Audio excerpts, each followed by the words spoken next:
Selamat pagi, selamat siang, selamat sore, selamat malam, Pak Agung, Astos, dan juga teman-teman sekalian dari kelas Sistem B. Perkenalkan, nama saya Muhammad Farhan Ramadan. Pada kesempatan ini akan memberikan tutorial untuk rekrutmen dan personal administration pada UDU 16 SOL. Nah, pada hari ini saya akan menunjukkan bagaimana cara untuk melakukan proses rekrutmen dan personal administration pada UDU 16 yang akan menggunakan dengan perusahaan PT Kita. Nah, untuk melakukan rekrutmen itu sendiri, pertama-tama perlu dicek terlebih dahulu modul rekrutmen apakah sudah ada atau tidak di UDU 16. Bisa dilihat di aplikasi dengan menggunakan keyword rekrutmen, apakah sudah activate atau belum. Nah, jika sudah, bisa dilanjutkan ke tahap selanjutnya yaitu untuk rekrutmen itu. Nah, pada perusahaan PT kita, untuk melakukan rekrutmen yang memiliki tanggung jawab adalah manajer dari HR itu sendiri. Nah, dari data yang employee itu adalah Hana, bisa dilihat dari sini, yaitu kita bisa dengan login Hana terlebih dahulu sebelum melakukan proses rekrutmen itu sendiri. Nah, pada kasus dari lab 4 ini, kita membuat job position baru sebagai contoh gitu, bagaimana cara rekrutmen. Nah, job position tersebut ini bisa dilihat dari sini, Manager Accounting and Finance. Kebetulan karena juga saya memiliki data dengan nama A-nya yaitu juga termasuk di Accounting and Finance. Nah, jadi dibuat job position baru yang bisa dilihat dengan departemennya Accounting and Finance. Recruiternya Atala sebagai senior eh, departemen kalau nggak salah. Nah, setelah job position yang baru sudah dibuat, ada juga ya keterangan job summary-nya, keterangan keterampilan dan syarat minimum kualifikasi untuk rekrutmen. Setelah itu, eee, Hana sebagai manajer HR bisa membuat rekrutmen lamaran yang bisa dibuat, yaitu bisa dilihat sini adalah namanya Manager Accounting and Finance. Lalu ada beberapa form-form yang perlu diisi sebagai applicants name-nya. Ini kurang lebih nama pelamar pertama yang akan melamar, yaitu yang bisa dilihat ini dengan nama saya sendiri dan NPM dan aplikant pertama. Sebagai salah satu contohnya, ada field phone, mobile, LinkedIn profile, dan banyak lainnya seperti salary dan selanjutnya juga. Nah, ada juga kita membuat pelamar kedua yang dibuat oleh Hana, manajer HR. Ini juga kurang lebih mirip dari yang pelamar satu. Nah, setelah menambahkan pelamar-pelamar tersebut, bisa dilihat ada proses-proses rekrutmen itu sendiri. Ya, ada initial qualification, first interview, second interview, dan kontrak proposal. Nah, yang akan melanjutkan proses tersebut selanjutnya itu adalah untuk membuat suatu jadwal interview. Nah, yang bertanggung jawab untuk membuat jadwal interview itu sendiri adalah dari staf rekrutmen, yaitu dari PT kita adalah Haru. Nah, untuk membuat jadwal meeting itu bisa dilihat di rekrutmen job-nya, job application, dan ada pada applikat bisa ada lihat lambang kalender no meeting ini jika belum ada sama sekali. Nah, ketika diklik akan muncul kalender dan kita bisa membuat new, di mana ini bisa dibuat oleh Haru sebagai staff rekrutmen, keterangan jadwal meeting tersebut. Seperti tanggal, waktu, atendensi ada siapa aja sebagai ini Hana sebagai manajer HR untuk interview pertama, yaitu interview HR, dan juga ada, eee, teksnya tes psikologi untuk proses interview pertama. Bisa dilihat ada juga reminder, location-nya online, dan ini ada link karena online. Ini juga bisa dilihat nih aplikan 2 kurang lebih mirip dengan membuat jadwal yang kurang lebih sama, bedanya waktunya ditentukan dengan beda gitu. Lalu setelah melakukan interview tersebut, eee, pada kasus ini kedua pelamar itu lolos interview pertama dengan HR dan tes psikologinya, maka dapat tanda mark as done. Di kolom yang di bawah ada kolom chat, ini bisa di-mark as done dan diberikan feedback, berarti berhasil lolos ke tahap selanjutnya. Ini untuk applicant 1 dan ini juga untuk applicant 2. Setelah selesai, manajer HR dapat menggeser kedua pelamar yang diproses yang tadinya ada di first interview kepada second interview. Nah, second interview ini adalah interview dengan user. Nah, jadwal kedua ini bisa dibuat oleh staff recruitment lagi oleh Haru. Yang membedakan adalah interview kedua ini karena dengan user perlunya ada senior accountant yaitu Atala sebagai senior dari uh, departemen departemen accounting and finance. Ya bisa lihat ini pada pengisian jadwal meeting ditambahnya Atala sebagai salah satu attendance untuk aplikan 1 dan juga untuk aplikan 2. Selanjutnya eh untuk case ini pada interview kedua pelamar 1 tidak lolos. Maka staff recruitment mengisi mark S dan dengan keterangan tidak lolos. Tidak berhasil lolos ke tahap selanjutnya. Namun pelamar 2 feedbacknya lolos jadi ya berhasil lolos untuk tahap selanjutnya.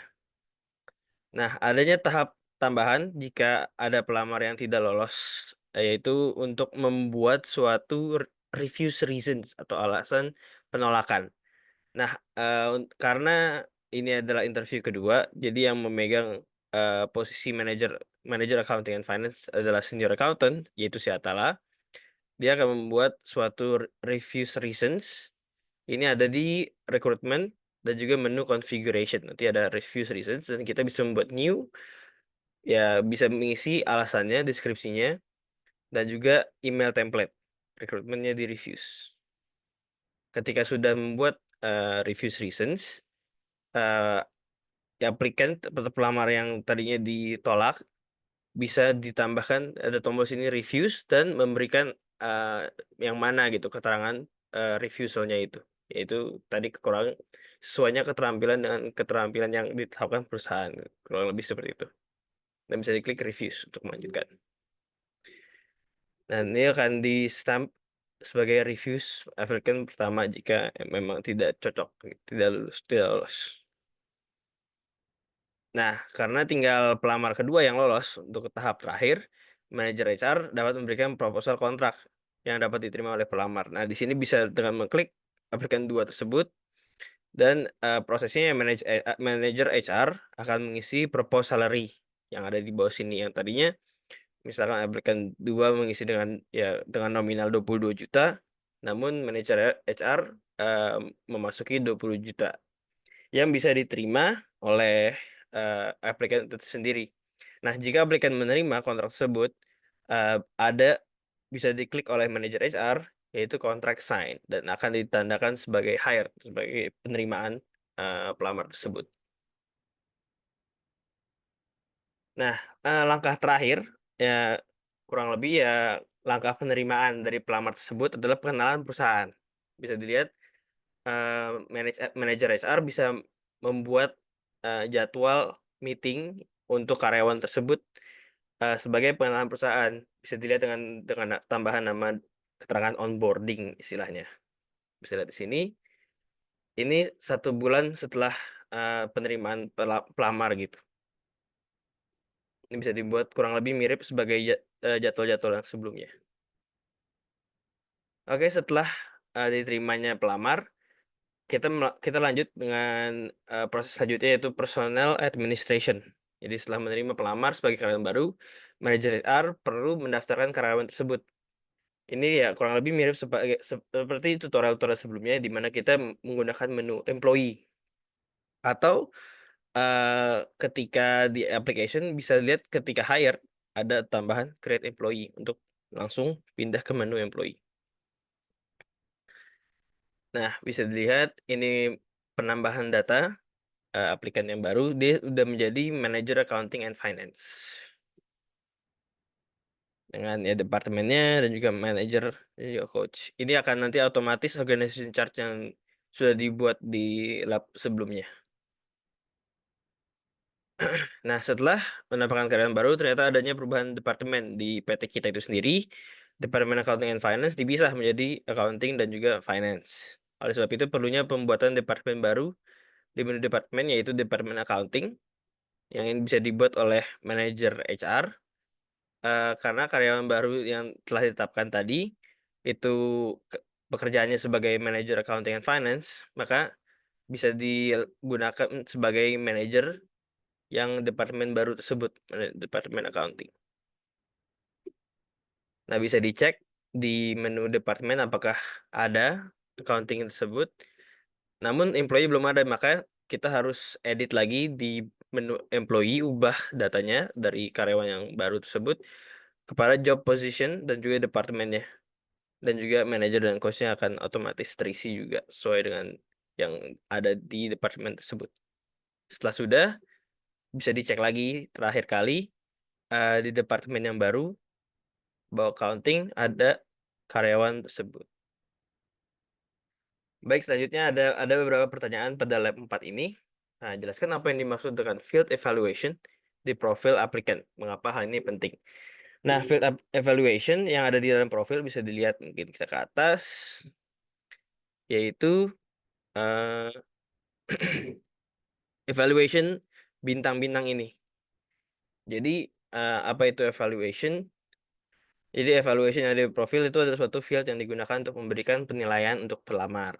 Penilaian ini ditampilkan dalam bentuk rating bintang, ya bisa dilihat 0 itu sebagai normal, 1 baik, 2 sangat baik, dan juga 3 itu kurang lebih sempurna gitu. Penilaian ini membantu HR untuk menentukan pelamar-pelamar yang diseleksi. Apakah pelamar memiliki kriteria yang sesuai dengan posisi lamaran dan apa yang dibutuhkan oleh perusahaan itu sendiri. Lanjut, jelaskan field yang menghubungkan antara employee dengan proses rekrutmen.